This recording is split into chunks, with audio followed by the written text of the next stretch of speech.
Hi friends, welcome to my channel. நம்ம இந்த வீடியோல எதை பத்தி பார்க்க போறோம்னா நம்ம Google Pay யூஸ் பண்ணி EB bill எப்படி கட்டறதுன்னு தான் நம்ம இந்த வீடியோல பார்க்க போறோம். First Google Pay வந்து ஓபன் பண்ணிட்டு இதுல பாருங்க எலக்ட்ரிசிட்டின்னு இருக்கு. இந்த ஆப்ஷனை வந்து கிளிக் பண்ணுங்க. நெக்ஸ்ட் இந்த பேஜ்ல ஃபர்ஸ்டே இருக்கு பாருங்க தமிழ்நாடு பவர்னு அதை கிளிக் பண்ணுங்க. நெக்ஸ்ட் இந்த கஸ்டமர் நம்பர் பாக்ஸ்ல வந்து உங்க கரண்ட்க்கு கெட்ற கார்டுல கஸ்டமர் நம்பர்னு இருக்கும். அதை பார்த்து இதில் என்டர் பண்ணுங்க. அப்புறம் நிக்நேம் பாக்ஸில் நேமை என்டர் பண்ணுங்க. என்டர் பண்ணிட்டு கீழே இருக்க கண்டினியூ ஆப்ஷனை வந்து கிளிக் பண்ணிக்கோங்க. நெக்ஸ்ட் இதில் இப்போ நீங்கள் என்டர் பண்ண டீடைல்ஸ் எல்லாமே ஷோ ஆகும். இதில் இந்த லிங்க் ஆப்ஷனை வந்து கிளிக் பண்ணுங்க. இப்போ இந்த அக்கௌண்ட் வந்து லிங்க் ஆயிடுச்சு.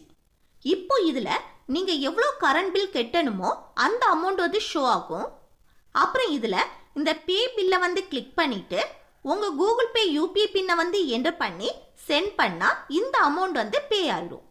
இப்போ நம்ம சக்சஸ்ஃபுல்லா Google Pay மூலம் EB பில்லை வந்து பே பண்ணிட்டோம். அவ்வளவுதான் ஃப்ரெண்ட்ஸ், இந்த வீடியோ உங்களுக்கு யூஸ்ஃபுல்லா இருக்குன்னு நினைக்கிறேன். யூஸ்ஃபுல்லா இருந்துச்சுன்னா இந்த வீடியோக்கு லைக் பண்ணுங்க, உங்க ஃப்ரெண்ட்ஸுக்கு ஷேர் பண்ணுங்க, மறக்காம சப்ஸ்கிரைப் பண்ணிக்கோங்க, கூடவே ஹைப் பண்ணுங்க. ஓகே, நெக்ஸ்ட் வீடியோல பார்க்கலாம். தேங்க்ஸ்.